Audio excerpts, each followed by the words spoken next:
नवीन Patnaik government थिला बेले सेमाने केंद्र को सुपारिश करिसंती बोली कि नवीन पट्टनायक स्टेटमेंट देइसंती मंत्री जानी नथिबे एटा दी थर पूर्वतन मुख्यमंत्री कही सारी सम्बलपुरी कौशली भाषा को संविधान रो 8म धारा रे अंतर्भुक्त करा जाओ बोली ओडिशा सरकार दाबी करी सारी कौशल आंदोलन रो कि कौशल पार्टी रो मु सदस्य मु भारतीय जनता पार्टी रो सदस्य मु देखंतु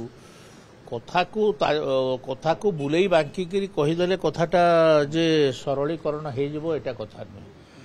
क्यों लोक देखे हवाई केते कौन कथा कहे मु जो विषयटा उत्थापन करी से विषय रे आज भी अच्छी मु कहूची ओडिशा जदि गोटे 30टा जिला को लेकर ओडिशा कौशल कलिंग उत्कल 3टा अंचल को लेकर 1936 मसीह ओडिशा प्रदेश गठन करा जायतिला एवं एई जदि तुमे किछि एंथम करिवो कि किछि गोटे तार गान करिवो ताहेले एई 30टा जिल्लार कथा रहिबा कथा तुमे केवल किछि अंचल को नै करी यदि ओडिसार संगीत गान करिवो ताहेले सेटा ग्रहणीय हबो नै। बीजेपी वरिष्ठ विधायक अरुण साहू कहउछथि हां से इतिहास जानि ना मु जानि न थाई पारे से इतिहास रो से जने भल स्टूडेंट से मते पढ़ेवा कथा मो मोर मंतव्य देवी मो मोर अंचल एटा स्वार्थ दृष्टि संघर्ष करी जदि मो अंचल स्वार्थ को लेकर मु संघर्ष कली से किए समालोचना कला करू ना मते कौन हो जाउछि। गोटे प्रश्नर उत्तर तांकर मान्यवर मंत्री माने सरकार उत्तर रखिछन्ती एभଳି कोनी सुपारिश हेई नाही। मोर मत टिके भिन्न जेते भाषा अच्छी भारत वर्ष रे एवं पृथ्वी रे सब भाषा बंचिक रहा दरकार सब भाषा को प्रोत्साहन देवा दरकार क्या बहुत भाषा बर्तमान विलुप्त हो जाउची आहुरी भाषा विलुप्त हबार बर्तमान गोटे लक्षण देखा देछि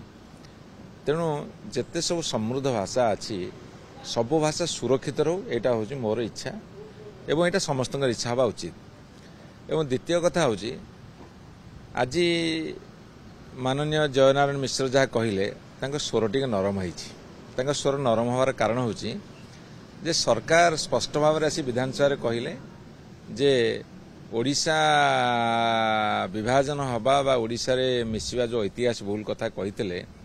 सेटा को सरकार प्रत्याख्यान कले इथरे ना वर्तमान भारतीय जनता पार्टी सरकार ना भारतीय जनता दल ए कथारे सहमत नुहे एटा तांकर व्यक्तिगत मत मोर खाली निवेदन रहिबो सरकार को ताहले तांकर जे विधायक अच्छी से बारंबार से कथा को आज जदिवा नरम स्वर कहले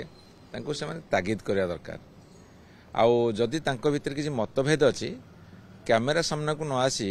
से पार्टी ऑफिस रो हो बा तांकर सरकारी ऑफिस रो हो ताको बसिकी निज भीतर समाधान करंतु एथुर जा जना पड़छि तांको भीतर बर्तमान बाड़िया पिटा चललानी आउ आसन्न मंत्रिमंडल गढ़ा हे बोली कहउछन केते दूर मु जानी 9 मास हैला 6टा मंत्री पद खाली पड़छि तेणुक किए कौ खंजर अच्छा से जना पड़ुनी आउ जयनारायण मिश्र जो कहले जे अरुण साहू बा जी अधिका पाठ जानी पढ़ेबे मु इतिहास छात्र मुझे सब जानी से कथा कहूनी तांकु मु से सीनियर हेबे से बहुत कथा जानती तेणु से एटा टिके सार्कास्टिकली कहले से किसी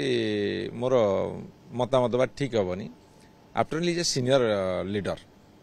तेणु मोर सम्मान अच्छी किंतु दल भितर से आग फैसला करंतु से जीए मन से बाहर जहाँ कहले सेटा ठीक हेबनी सरकारी दल सीनियर लीडर बाहर जो बारंबार कहते माने से सरकार कथा को चैलेंज कर सरकार जे दुर्बल से कथा बारंबार प्रमाणित कर चेष्टा कर आउ गोटे कथा मुझे उक्ति लक्ष्य रखिली जे बिजू बाबूंकर जो जन्मदिन को छुट्टी दिवस और पंचायत दिवस काटिदेले से बोधे अटेंशन डाइवर्ट करने दल निजुक्त कर दल भितर सला कुस्ती चली ना सतरे भितर तालमेल रहुनी गोटे सरकारी दल भी सरकारी दल स्वास्थ्य हितकारक नुहे।